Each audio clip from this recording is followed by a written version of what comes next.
pesaing sebagai Grab dan sebagainya untuk sama-sama bergabung dan menjalankan aktiviti perniagaan e-hailing dan sebagainya. Dan kita masih dalam proses perbincangan peringkat awal. InsyaAllah sekiranya ini berlaku dan ini akan memberikan satu anjakan yang besar di dalam industri gig ekonomi di Malaysia. Okey, mereka dia e-hailing dia terbuka sama ada pada teksi atau juga kepada kenderaan persendirian. Dan kita juga untuk parcel delivery kita akan buka kepada motosikal, even pada pejalan kaki, motosikal sehinggalah lori. Can I just get some data on how many driver partners you have so far and how many downloads you have? Okay, our records, our downloads was 3.5 million as per our record. Up to today. Yeah, and our what do we call drivers? Numbers of drivers are 100. It's about 145,000 drivers in Malaysia overall. So, okay, insyaAllah apabila app ini adalah milik 100% milik Myka, so ini lebih selamat. Dan juga pembangunan, sudah tentu kita sudah berbincang dengan pihak cyber security. Saya sendiri sudah berbincang dengan Datuk Amiruddin untuk sekali lagi dia membantu kami untuk menguatkan security system di dalam app ini. Dan kita memang bekerjasama dengan pihak cyber security Malaysia. Kenapa 3.0? 1.0 kita bermula pada 2018 hingga pertengahan 2020. Lepas tu 2020 sampai ke March ni adalah kita panggil Myka Super App. Tetapi Myka Super App itu sebenarnya apabila kita panggil Super App adalah satu platform yang mempunyai beberapa perkhidmatan di dalam platform tersebut. Hari tu kita ada food, kita ada delivery, kita ada e-hailing. Tapi sistem tu agak kurang stabil dan sebelum saya katakan ianya gagal. Dan jumlah tempahan yang boleh dibuat oleh sistem tersebut tak tinggi. Walau bagaimanapun kami biasa mengendalikan tempahan sehingga 60,000 tempahan satu hari. Itulah rekod. Dan ini adalah rekod yang agak orang kata memberangsangkan untuk menjadi pemain yang utama di Malaysia dan untuk pergi lebih jauh.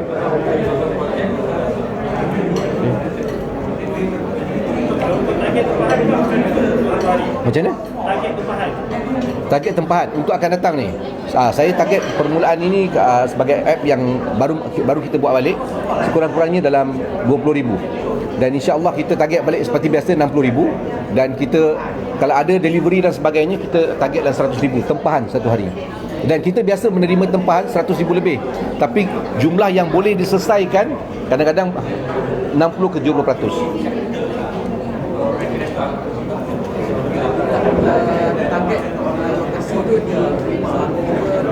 Ya, permulaan untuk e-hailing semuanya mesti di Lembah Kelang. Tetapi kita akan mulakan e-parcel, parcel delivery di luar Lembah Kelang. Itu target kita, di luar Lembah Kelang. Kita akan tekankan di situ. Dan kita akan menekankan kepada motosikal lah untuk baik. Saya dapat media di negeri lain, Osin David di KL macam mana tu? Bila sebahagian telah berlangsung di KL sudah ada. Saya tidak bawa data dengan saya. Cuma setakat ini dari segi jumlah apa ni yang telah divaksinkan di seluruh Malaysia termasuk Sabah dan Sarawak semua sekali 55,000. Itu yang data yang ada pada saya sekarang. Jadi untuk di KL apa ni sehingga setakat pagi tadi saya tengok rasa ada, saya tak ada jumlah tu dengan saya sekarang. so Media be considered as frontliners in phase 1 because other states have already received other states. Ya, kita terima apa ni permohonan daripada pelbagai pihak untuk supaya dimasukkan di dalam kategori frontliners fasa 1. Jadi ini sedang dibincang di peringkat PIKNEK, Program Imunisasi Kebangsaan Jawatan Kuasa. sebaik saja ada pengumuman berkenaan dengan perkara itu akan diumumkan oleh Adakah ia kena daftar melalui MySejahtera ataupun ketua jabatan untuk mengarang yang mana bagi nama? untuk sekarang semua diminta mendaftar melalui MySejahtera. Dalam masa yang sama melalui ketua jabatan masing-masing pun boleh hantar permohonan lah kepada media owners boleh hantar permohonan. boleh hantar. Tapi untuk individu daftar melalui MySejahtera yang ada sekarang. Saya sendiri pun mendaftar melalui MySejahtera. Datuk, the Saudi Arabia government kata siapa yang nak kerjakan haji must be vaccinated. What about Malaysians? Kalau siapa-siapa yang nak pergi kerjakan haji, will they be given the priority first or no phase 3? Setakat ini program imunisasi ini kita jalankan mengikut jadual yang ada. Frontliners dulu. Yang lain-lain akan kita umumkan kemudian. Soal berkait dengan apa yang telah diumumkan oleh Arab Saudi, siapa-siapa yang mahu mengerjakan umrah ataupun haji perlu vaccinated, bukan sahaja di Arab Saudi.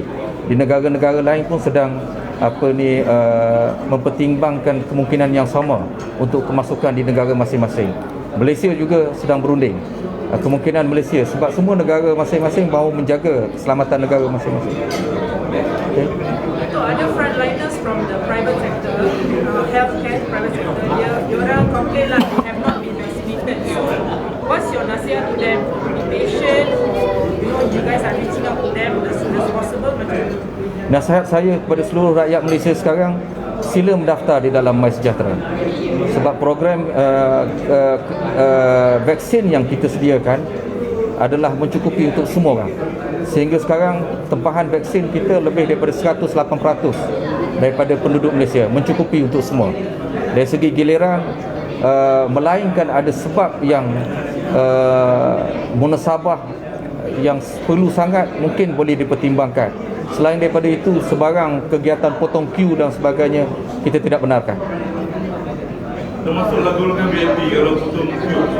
Kalau mereka tak termasuk dalam senarai frontliners seperti mana, kita tak benarkan. Tak boleh. Boleh diadukan. Untuk your nasihat for frontliners dalam healthcare services yang belum divaksin, what is your advice to them? Giliran, be patient. Sepatutnya frontliners ini semua telah dikemukakan senarai nama oleh ketua jabatan masing-masing. Misalnya contoh, frontliners daripada kategori bawah Kementerian Kesihatan. Kementerian Kesihatan yang kemukakan kepada kita mengikut negeri masing-masing. Jadi be patient. So, kita tahu industri e-hailing ni biasanya di pihak MOT yang handle e-hailing. MOT, okay?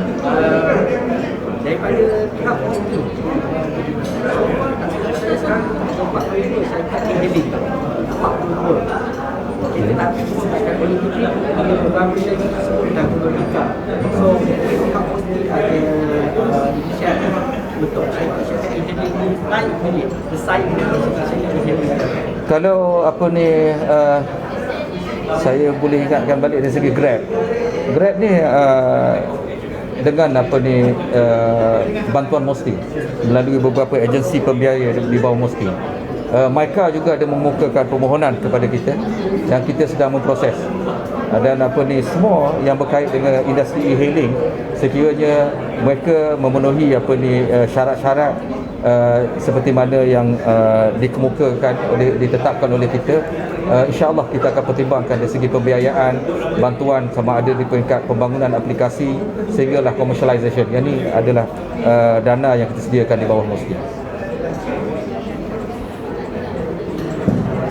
Sorry, just back in the Myka, what sort of market share are you looking at? And can I just clarify the time frame for your My Makan and the delivery services, please? Okay, for Myka e-hailing, our market share is about 30%. It was 30%, and but after pandemic, the figures I think more or less change, and we can give you the right figure right now. Then about the the food delivery. Yes, the time Okay, frame. the time frame. We are looking at somewhere around June to launch the what we call My Makan. Our product we call My Makan. Because makan is a word which is popular among the Asian countries, so we will project My Makan, and we have My Delivery as well. So yeah, so yeah. Ada apa-apa soalan? Last. Berakhir sebab Pak Edi ada hal yang kasar. Then last soalan. Lagi vaksin juga, balik pada soalan vaksin tadi. So, kami sudah maklum tahu bahawa we know that vaccines, they need a very specific temperature ataupun electricity kena consistent. So, apakah mungkin saranan ataupun bagaimana TNB boleh memastikan electricity itu sentiasa ada supaya vaksin yang sudah sampai di Malaysia dan dalam storage itu tidak akan terbakar ataupun rosak atau sebagainya. Apakah komentar? Anda masukkan vaksin Pfizer spesifik. Vaksin Pfizer dia perlukan negative 70 degrees. Jadi untuk dari segi kelengkapan ultra low freeze, ultra low thermal freeze, yang ni kita ada kemudahannya. Walau bagaimanapun kita perlukan tiada gangguan dari segi bekalan elektrik. Maka kerana itu minggu lepas saya telah berbincang dengan pihak Tenaga Nasional Berhad supaya mereka mempunyai backup plan untuk memastikan tidak ada gangguan kepada bekalan elektrik. Kita tidak mahu apa yang berlaku di Japan, tak salah saya, yang mana saya dipahamkan melibatkan 1000 dos terpaksa dibuang begitu saja disebabkan oleh hujung minggu tiba-tiba bekalan elektrik terputus. Maka semua ini telah diambil kira dan insya-Allah kita harap perkara itu tidak berlaku dan kita telah mengambil langkah-langkah yang perlu. What are the langkah Datuk? What are the proactive measures to ensure tak ada disruption? Dia ada letak backup generator dan benda yang macam itulah. On technical sangat saya tak berapa tahu, ini TNB punya expertise, but we have already dapatkan jaminan daripada mereka bahawa tidak ada gangguan bekalan itu. TNB ada tak hantar dia punya persediaan untuk standby dekat PSPs? TNB telah memberikan senarai nama spesifik pegawai yang in charge untuk setiap tempat sekiranya berlaku apa-apa gangguan dari segi bekalan.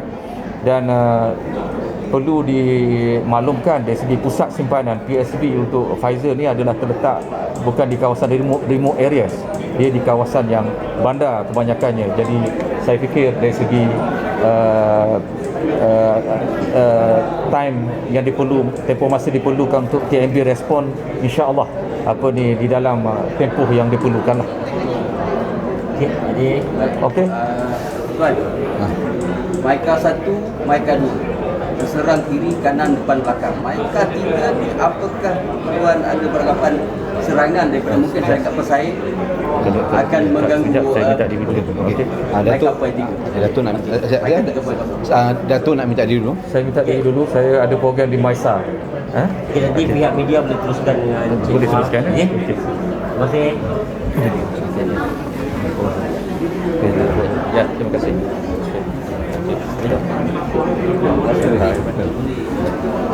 Aku nak salam juga. Kita dari segi pesaing tu itu biasalah. Tapi saya rasa serangan pesaing ni kita kena guna kaedah yang rasional tak rasional lah.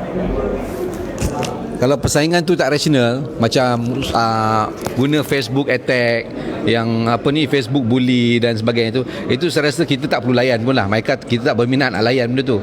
Sebab itu bukan persaingan sebenarnya, itu cakap-cakap dalam media sosial dan ianya tidak menghasilkan apa-apa. Kadang-kadang bisnes pun. Tetapi sebaliknya persaingan yang sihat sebagai kita saing dengan Grab, even dengan Maxim, persaingan itu persaingan yang sihat kan, dan dia pun tidak mencuri data dan sebagainya kan. Itu persaingan yang sihat. Tapi ada syarikat macam Gojo, dia mencuri data. Dia mencuri data mereka. Itu jelas. Saya tidak teragak-agak nak sebut Gojo. Ada satu syarikat Gojo, dia curi data mereka setiap hari. Dengan cara app mereka yang lama tu dia force update kepada Gojo. Itu contoh cara yang tak beretika. Itu bagi saya persaingan yang tak relevan, tak sihat dan juga sangat mengejikan. Apatah lagi apabila ada geng-geng yang support dia tu menggunakan media sosial tembak Maika. So itu saya rasa tak relevan lah, dan kami pun tak layan. Kami telah buat report dekat pihak Jabatan Jenayah Komersial, even dengan pengarah Jabatan Jenayah Komersial pun saya telah maklumkan, tak salah saya dengan Datuk Seri Zainuddin. InsyaAllah siasatan masih dalam dijalankan, dan insyaAllah akan ada outcome lah. Tapi untuk yang seterusnya, kami sentiasa optimis, dan kita melihat bahawa persaingan ini adalah persaingan sihat. Malaysia ada undang-undang, dan kita akan bersaing untuk memastikan pemain-pemain gig ekonomi, terutama driver, rider, mendapat keberhasilan, keuntungan yang setimpal dengan apa yang mereka lakukan.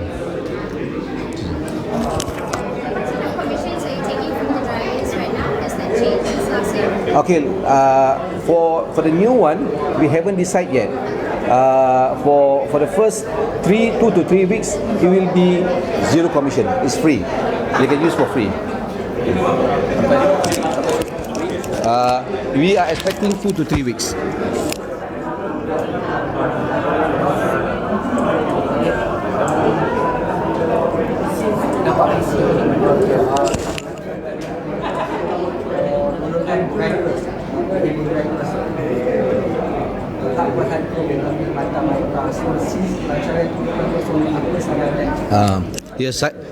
Sebenarnya pasal Maika 2.0 yang lepas ni, saya pun sendiri pun boleh katakan sangat kecewa lah dengan sistem tersebut. Pasal tu kita develop kita punya sendiri supaya pastikan ianya benar-benar genuine daripada hati sanubari kami untuk kita bagi kepada driver, kan? So dengan logik yang kita buat sendiri semua, kita mengharapkan inilah usaha kita untuk driver-driver dan sebagainya, kan? So saya minta maaf lah kepada pemandu. Semalam pun saya nyatakan saya sedih apabila ramai pemandu Maika beratus, ada kita katakan yang aktif tu lebih kurang 3,000 4,000, mereka tak ada pendapatan. Ada yang jual kereta, ada yang sampai nak jual rumah dan sebagainya, sebab tiba-tiba apabila kita menggunakan Maika Superb 2.0 tu, pendapatan tu kurang. So once again, Maika 1.0, Maika 2.0 and this Maika 3.0, it's totally a different system. And 3.0 will be a beginning for Maika. Is totally our system, our own system, developed system.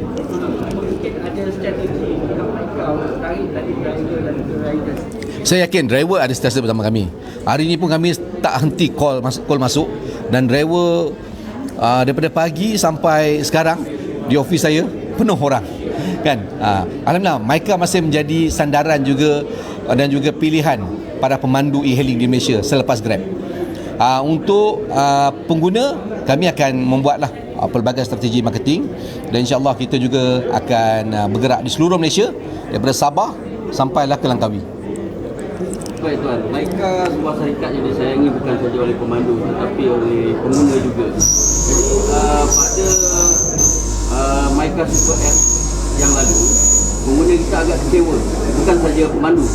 Jadi dekat sini 3.0 ni, apa nasihat tuan supaya mereka bersama dengan kembali dengan Maika? Okay, saya cakap senang je, buang app yang lama, app Maika 1.0 buang. Kalau dia suruh update ke Gojo, apa tak lagi, buang sama sekali. Maika 2.0 pun boleh buang. Sekarang ni just download Maika 3.0. InsyaAllah kita dalam proses memastikan sistem ini stabil. InsyaAllah dalam, saya ingat by tomorrow we can start using it, dan akan mendapatkan kereta insyaAllah. Pemandu sekali ke yang pemandu dan juga pengguna insyaAllah. mana tomorrow baru InsyaAllah. Hari ni kita masih lagi dalam proses pembetulan. Biasalah baby baru nak lahir, kan, kita tak boleh nak suruh dia tiba-tiba berlari, kan.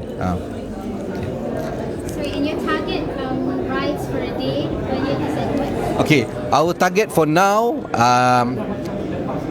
rationally speaking, is we are targeting around 10,000 rides per day for the first month, and it can increase. Well, we are expecting it will be increased somewhere around 20,000, then so on. Yeah, okay. I think itu saja saya rasa. Terima kasih banyak semua. Dan ada soalan ni, tuan? Tak ada? Okay. Terima kasih banyak. Assalamualaikum warahmatullahi wabarakatuh.